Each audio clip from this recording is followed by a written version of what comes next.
कबा के बुत टूट गए। मक्का मुअज़्ज़मा जंग के बगैर फतह हुआ।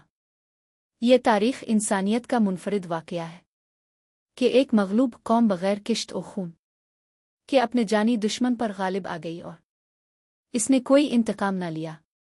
इस आम मुआफ़ी के ऐलान के बावजूद 11 आदमी ऐसे थे जिनके बारे में नबी करीम ने हुक्म फरमाया था कि उन्हें कत्ल कर दिया जाए, यहाँ तक कि अगर उनमें कोई खाना कबा का पर्दा भी पकड़कर खड़ा हो जाए इसे भी कत्ल किया जाए। उनमें अब्दुल्ला बिन इब्बी सर भी थे। ये हज़रत उस्मान के रज़ाई भाई थे। ये बाद में मुसलमान हो गए थे, इसलिए कत्ल नहीं किए गए। दूसरे उक्रमा बिन अबू जहल थे। ये भी बाद में मुसलमान हो गए थे, इसलिए कत्ल होने से बच गए। इस रोज़ कुछ मुश्रिकों ने मुकाबला करने की भी ठानी। उनमें सफ़वान बिन उमा, उक्रमा बिन इब्बी जहल और सुहेल बिन उमरो शामिल थे। ये लोग अपने साथियों के साथ खंदमा के मकाम पर जमा हुए। खंदमा मक्का मुअज़्ज़मा का एक पहाड़ है। उन लोगों के मुकाबले के लिए नबी करीम ने हज़रत खालिद बिन वलीद को भेजा। इस मुकाबले में 28 के करीब मुशरिक मारे गए, बाकी भाग निकले। आखिर नबी करीम मक्का मुइज़्ज़ा में दाखिल हुए। आप इस वक्त अपनी ऊँटनी पर सवार थे। आपके पीछे हज़रत उसामा बिन ज़ैद बैठे थे। अपने यमनी चादर का एक पल्ला सर पर रखा था और आजिज़ी और इंकिसारी से सर को कजावे पर रखा हुआ था। इस वक्त आप फरमा रहे थे, ए अल्लाह, जिंदगी और ऐश सिर्फ आखिरत का है। नबी करीम कदी के मकाम से मक्का में दाखिल हुए। ये मकाम मक्का का बालाई समत में है। मक्का में दाखिल होने से पहले अपने गुस्ल भी फरमाया था। अपने शेब इब्बी तालिब के मकाम पर क़याम फरमाया। ये वही घाटी थी जिसमें कुरैश ने आपको 3 साल तक रहने पर मजबूर कर दिया था, और वो 3 साल मुसलमानों के लिए इंतहाई दुख और डर के साल थे। जब नबी करीम शहर में दाखिल हुए और मक्का के मकानात पर नज़र पड़ी तो अल्लाह की हम्द वसना बयान की। मक्का में हुजूर पीर के दिन दाखिल हुए। जब आपने मक्का से हिजरत की थी वो भी पीर का दिन का था। आखिर नबी करीम हरम में दाखिल हुए। अबू बकर सिद्दीक आपके बराबर चल रहे थे और आप उनसे बातें कर रहे थे। फिर आप बैतुल्लाह में दाखिल हुए और अपनी ऊँटनी पर बैठे बैठे ही कबा के साथ तवाफ किए। हज़रत मोहम्मद बिन मुस्लिमा आपकी ऊँटनी की महार पकड़े हुए थे।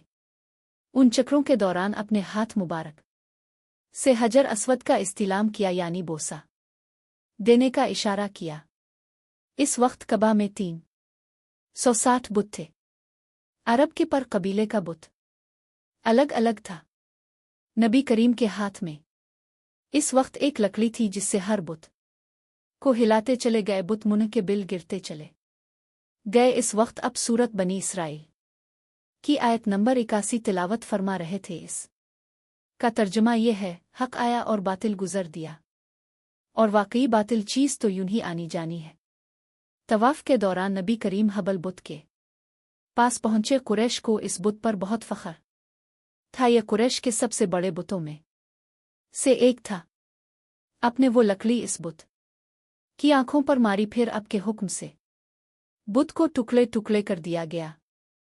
इस वक्त हज़रत ज़ुबैर बिन अवाम ने हज़रत अबू सुफियान से कहा, ए अबू सुफियान, हबल तोड़ दिया गया, तुम इस पर फ़ख्र किया करते थे। ये सुनकर हज़रत अबू सुफियान बोले, ए इब्न अवाम, अब उन बातों का क्या फ़ायदा। फिर नबी करीम मकाम इब्राहीम पर पहुँचे। इस वक्त ये मकाम खाना कबा से मिला हुआ था।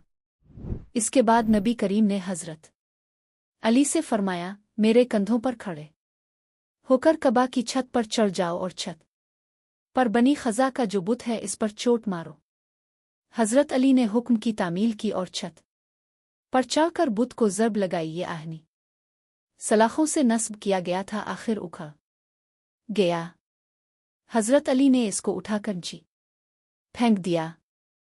अब हुजूर ने हुक्म फरमाया, बिलाल, उस्मान बिन इब्बी तलहा से कबा की चाबियां ले आओ। ओ चाबियां आ गईं तो दराजे खोला गया और अब कबा में दाखिल हुए। आपने इस से पहले हज़रत उमर को हुक्म दिया था कि कबा में पहुंचकर वहां बनी हुई तस्वीर को मिटा दे। चुनांचे आपके अंदर दाखिल होने से पहले ही तस्वीर मिटाई जा चुकी थीं, लेकिन उन तस्वीर में एक तस्वीर हज़रत इब्राहीम की थी।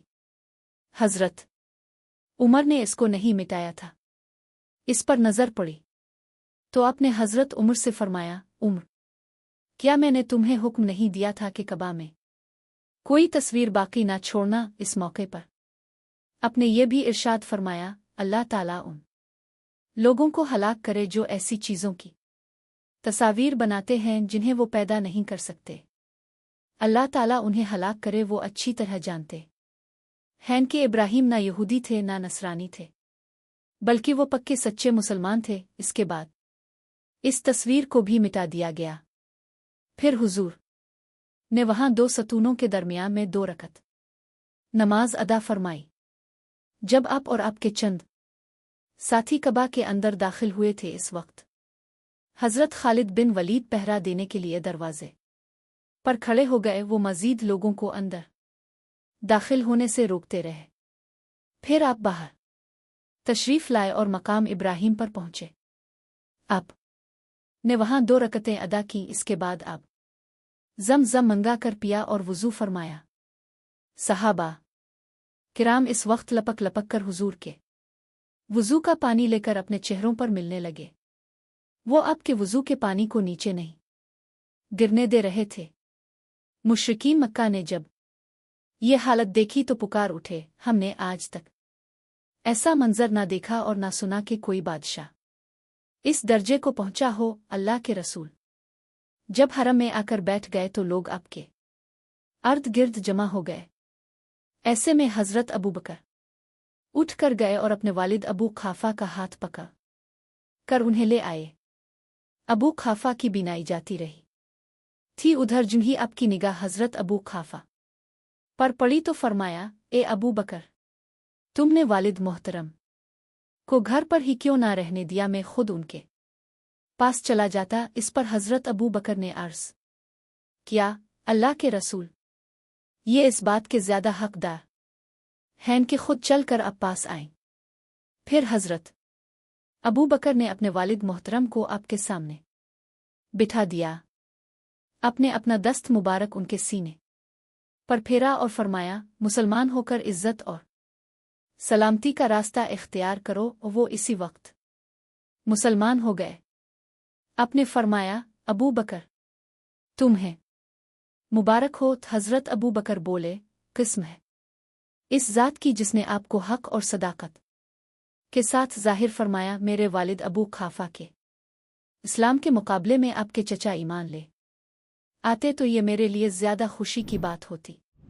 हज़रत अबू बकर सिद्दीक़ के घराने को ये फजीलत भी हासिल है कि उनका सारा का सारा घराना ही मुसलमान हुआ। कोई एक फ़र्द भी ना रहा जो मुसलमान ना हुआ हो।